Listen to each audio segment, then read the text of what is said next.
অবশ্যই স্ত্রীর কথায় উঠা বসা করবেন। এই কথাটা বলার পরে অনেকে বলতে পারেন, হুজুর বললেনটা কি? হ্যাঁ, আমি ভালো কথা বলেছি। আপনার সংসারের মধ্যে যদি আপনি শান্তি চান, তাহলে স্ত্রীর কথায় উঠা বসা করবেন। স্ত্রী যেটা বলবে সেটাই মানবেন। স্ত্রী যা বলবে সেটাই মেনে নেবেন। দেখবেন আপনার সংসারের মধ্যে শান্তি আসবে, আপনার সংসারের মধ্যে প্রশান্তি আসবে। আল্লাহ তাআলা আপনার সংসারের মধ্যে বরকত নাজিল করবে।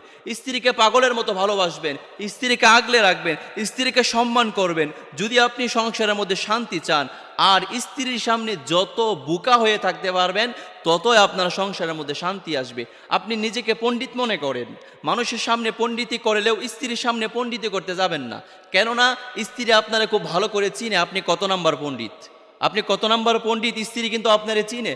অতএব আপনি স্ত্রীর সামনে যত বোকাশোকা হয়ে থাকতে পারবেন, ততই আপনার সংসারের মধ্যে শান্তি অনুভব করবেন, সংসারের মধ্যে শান্তি পেয়ে যাবেন। এই যে বাংলাদেশের খুবই জনপ্রিয় একজন আলোচক, ইসলামিক স্কলার শেখ আহমদুল্লাহ, তার প্রায় বিবাহের আসরে আমি দেখেছি, তার মুখে বলতে শুনেছি যে স্ত্রীর সামনে যত বেশি বোকাশোকা হয়ে থাকবেন, ততই সংসারের মধ্যে শান্তি পাবেন।